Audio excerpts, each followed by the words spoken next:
What's up, y'all? This is the Art Mentor. Today, I'm going to teach you about how you're going to take two big pieces of clay and keep them together without blowing up or falling off. All right, so this lesson today is on what's called scoring. Let's get messy. All right, y'all, so here I have two basic simple pieces of clay, right? Now, a lot of times people want to go ahead and they want to add clay. They're trying to build up something, right? But they want to merge these two pieces together. So a lot of times you look at it and you feel it and you're like, this clay feels nice and moist. Oh, and this clay feels nice and moist. And they go ahead and they just slap them together, smooth it. And I'm going to tell you, y'all, that what I just did here is the clay equivalent to cleaning your house by picking up the carpet and sweeping everything under the rug. This is not going to end well. All right? All right, y'all. So you think that you can just go ahead and smash two pieces of clay together, rub them out, smooth them out, and everything's going to be good? Are you an offender that has done this before? Let me give you a demonstration as to why we don't just smash two pieces of clay together and call it a day. All right, let's check this out. So what just happened here was I just went ahead and I threw that at the wall. Now, as you can see here, yes, it is firmly attached to that wall there. But I want to ask you, how long do you think that this is going to stay here before it falls off? A few minutes, a few hours, a day or two even maybe? At some point though, this bad boy is going to fall off. Why? Because it's not actually adhered to the wall. It's easy enough just for me to grab it with my fingers here and tear it off, which is exactly what gravity is going to do to this, because gravity is going to own the sucker. Also, as this thing starts to dry, it's going to come apart. And this is why we have to go into our process I'm going to teach you all about today.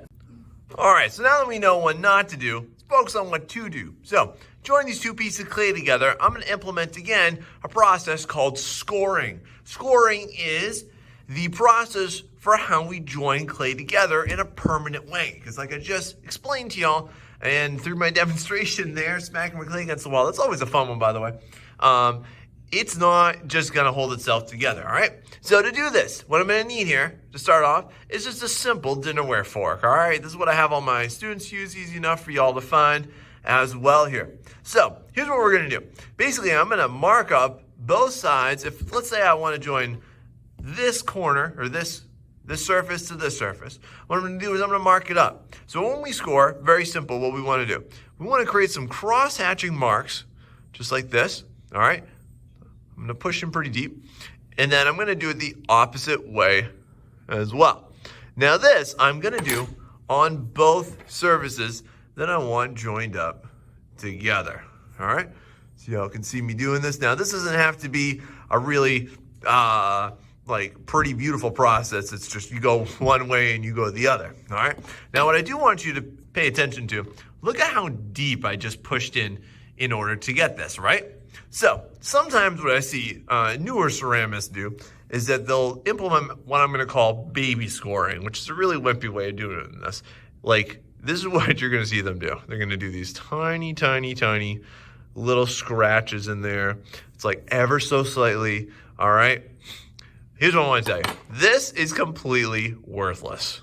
If you don't actually get this material and push in to your clay, nothing's going to happen at all. If you baby score, your piece is still pretty likely going to fall apart. All right? You do not have to be concerned, y'all, because the clay does not have feelings. You're not going to damage its fragile emotional state in any way. We don't need to worry about that. So go ahead, rough it up just like so. Now, what we do is once we score the two pieces, now we can push them together, okay? Now, you want to give it a slight push. You don't want to over push it, because especially if these are two like really well-developed, well-sculpted pieces you're trying to merge together through scoring here, you don't want to mess them up, but you do need to give them a little push. Now, here's the science, y'all, okay? The reason why I did this is I created some channels in here, and when I push them together, the channels, they come together, okay? Just like that. All right. Before it was like me holding my fists together like this and hoping that I can't pull them apart, which I easily can. But again, scoring allows them to just weave into each other and they hold on really, really well, really tightly, okay? And it's harder for them to pull apart. That's the simple science behind here. So I'm gonna put these together like so and give it a little push. Never forget to give it a little push, otherwise it doesn't fully join. And now at this point, I'm safe to, this is a really big piece here. I'm gonna show you some intricacies of doing this process in a minute, but this is a really big piece. So I can simply get in here and smooth this out. And now I can go about my merry sculpting way in my ceramics life, all right? And now I have efficiently joined this together, and I should not, as long as I did that process well, and I smooth this out, there will not be any issues with it. Now, you can see how there's some tiny little ridges and stuff. Here's the thing. Once you score, you can't see any of these at all. You need to, what I'm saying is you need to totally smooth this stuff out, because any little gap like this is an area for air to penetrate and push it apart, okay? So that's how, and that's why we want to approach scoring and smoothing just like this. We can't have any of those little areas showing up there, all right? So that's how we want to go about scoring and smoothing. But let's take a look at some issues that are going to arise here, okay? So let's do this. So I have, this is like some little chintzy head that I made for this demonstration purpose for right now. I don't know, it could be anything. Let's just run with it though, huh? So I want to score this head to what will conceivably be this thing's neck/body area, all right? So again, I'm gonna score it. Score both sides. Always make sure you score both sides. If you just score one, there's a 50% or more chance it's just gonna fall off, and those are not odds I'm in favor of, okay? Now, whenever you're gonna score and attach things, there's another thing that I recommend that you do in order to help keep these things together, which is wet it. So you can do it with one of two things. Now, I've got some water up over here, and I can use, this is a pretty big area, so I'm gonna actually use my ceramic sponge for this. I'm just gonna kind of lightly dampen that area. I just need to do it to one side, don't need to do it to both. And then I'm gonna go ahead and give it a push. The water is really a great thing for you to add whenever you're scoring, because then this way, it allows you to very quickly and efficiently smooth it out. Also gives you a little bit more moisture, and the moisture activates the clay really nicely. Makes it a lot easier for it to smooth, y'all. That's really good, okay? And again, watch for little cracks and crevices that develop from this. You have to smooth those out, or else there's a very strong chance your piece will die. Okay, thanks, don't forget about that. There we go. Now, y'all, so far, I have been strictly using my hands and just one simple tool in order to get this job done. But now I'm gonna throw another thing coming at you. So I wanna go ahead and attach this thing's tongue in here. Now, here's an issue that's gonna arise. These fat sausage fingers of mine are not able to get in there and really smooth it the way I need to. It's gonna fall off a lot, and this happens a lot with really tiny pieces such as this, okay? So we're gonna need to implement a few new tools to get this job done. So here we go. Rather than using a fork, what I'm gonna use for this is a cutting tool, all right? You'll remember that I introduced this in my previous video on how to level your rim.